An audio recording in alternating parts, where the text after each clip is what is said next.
अमावस्या और पूर्णिमा का तंत्र में क्या महत्व है, इसके बारे में मैं आज आपको बता देता हूं कि अमावस्या और पूर्णिमा का तंत्र में क्या महत्व है, क्या सात्विक तामसिक साधनाएं जो होती हैं किस दिन करनी चाहिए, अमावस्या के दिन क्या करना है और पूर्णिमा के दिन क्या करना है। तंत्र की दुनिया में बहुत कुछ होता है।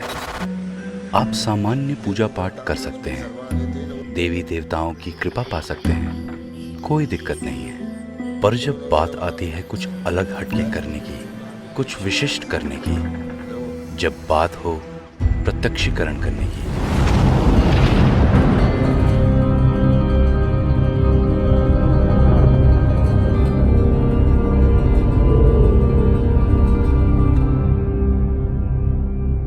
आदेश दोस्तों, मैं तांत्रिक हरीश कुमार आप सभी का अपने इस YouTube चैनल में स्वागत करता हूं। दोस्तों, आज मैं आपको बता रहा हूं कि अमावस्या का और पूर्णिमा का महत्व क्या है। पूर्णिमा जो तिथि है हमारी, इस तिथि को चंद्रमा पूरा होता है और इस दिन आपको अप्सरा की, यक्षिणी की, योगिनी की या देवी देवताओं की साधनाएं करनी चाहिए। पूर्णिमा के दिन आपको लक्ष्मी जी की पूजा अवश्य करनी चाहिए। इन चीजों में आपको सात्विक जो शक्तियां आती हैं उनमें से आप किसी भी शक्ति की साधना कर सकते हैं। अमावस्या के दिन आपको, इसको तंत्र में काली रात कहा जाता है।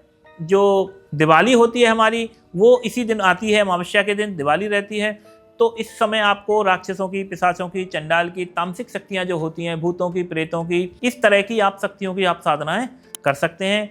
आपको भूत प्रेतों की साधनाएं अमावस्या के दिन करने पर एक ही रात्रि में सिद्धि मिलने की संभावनाएं रहती हैं। इसका महत्व क्या रहता है कि जो प्रेतों का जो समय है अमावस्या के दिन और पूर्णिमा के दिन एक एक दिन का माना जाता है। एक दिन का, इसका 15 दिन का एक समय माना जाता है। तो अमावस्या इनकी, ऐसा कहा जाता है कि अमावस्या का जो वक्त होता है वो पूर्णतः रात्रि भूत प्रेतों के लिए भी रहती है। इस समय ये लोग जाग जाते हैं। तो अमावस्या की रात्रि को अगर आप शमशान जाके कोई साधनाएं करते हैं, वहाँ पर भूत और प्रेत जागृत अवस्था में मिलते हैं। शमशान का एक ऐसा सिस्टम है कि यहाँ पर जो मुर्दे होते हैं, जो मरे हुए व्यक्ति होते हैं, उनकी जो आत्माएं हैं वो काफ़ी लंबे समय तक सोती रहती हैं। कुछ शक्तियाँ ऐसी होती हैं जो अमावस्या को या पूर्णिमा को ही केवल जागती हैं। कुछ शक्तियाँ ऐसी हैं जो होली और दिवाली की रात्रि को जागती हैं। तो अमावस्या का जो महत्व बताया गया है वो इसीलिए है कि काली रात होती है, सारी जो भी शमशानी शक्तियाँ हैं वो सारी हमारी जागी हुई रहती हैं, उनसे हमें जल्दी सिद्धियाँ प्राप्त हो जाती हैं। पूर्णिमा के दिन आप लोग देवी देवताओं की साधनाएं कर सकते हैं। अमावस्या के दिन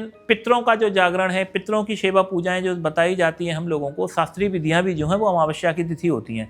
क्यों होती हैं? क्योंकि पितृ भी हमारे लिए पितृ होते हैं, नॉर्मल दूसरों के लिए वो प्रेत कहलाते हैं। तो उन प्रेतों का जागरण होता है अमावस्या के दिन। तो अमावस्या के दिन पितरों से संबंधित सारी क्रियाएं जो की जाती हैं वो अमावस्या की तिथि में की जाती है। अमावस्या के दिन प्रत्येक व्यक्ति को क्या करना है, जो एक नॉर्मल साधक है, मैं उसके लिए ये चीज़ बता रहा हूँ। जो साधक है उसको तो ये करना ही चाहिए, लेकिन कोई भी नॉर्मल व्यक्ति है, खास तौर से जो पितरों से पीड़ित है, जिसके पितर मन ही नहीं रहे, बोलता है कि मैंने गुरुजी बहुत पूजाएं दे दी हैं लेकिन मेरे पितर नहीं मान रहे हैं, उस व्यक्ति को क्या करना चाहिए कि अपने घर में अगर उसके पितर सात्विक हैं तो खीर, पूड़ी, सब्जी, हलवा ये बना ले। उसको बनाने के बाद एक थाली में बाकायदा रख दे कि एक कटोरी में खीर रख दी, एक कटोरी में उसने हलवा रख दिया, एक कटोरी में सब्जी रख दी, चम्मच रख दे। बाकायदा अपनी 5 पूड़ियाँ लेकर के, थाली लगा के, पानी का लोटा, गिलास लेकर के उसे ऊपर छत पे बैठना है, बिल्कुल टॉप फ्लोर पे। छत के ऊपर बैठने के बाद उसको आसन लगाना है।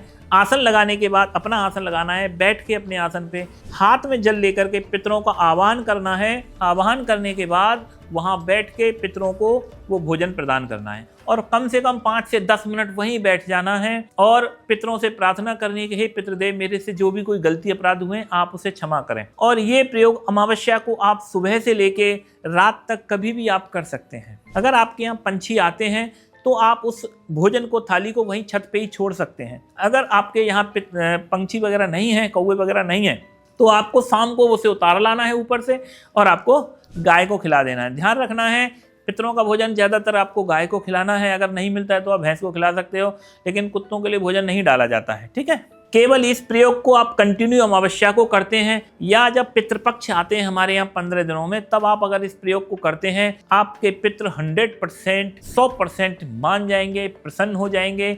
आपके ऊपर कृपा करेंगे, आपका जो काम धंधा व्यवसाय है वो सारा कुछ चलेगा। और ये प्रयोग कोई तांत्रिक प्रयोग नहीं है, इसे एक आम व्यक्ति कर सकता है। घर में कोई महिला कर सकती है, कोई पुरुष कर सकता है, अगर कोई बच्चा हो सयाना थोड़ा तो वो भी इस प्रयोग को कर सकता है। और 10 मिनट का इस प्रयोग में टाइम लगेगा। आप अपने घर में किसी से भी आप करवा सकते हैं। अमावस्या के दिन इसको करने से आपका जीवन पूरे तरीके से बदल जाएगा।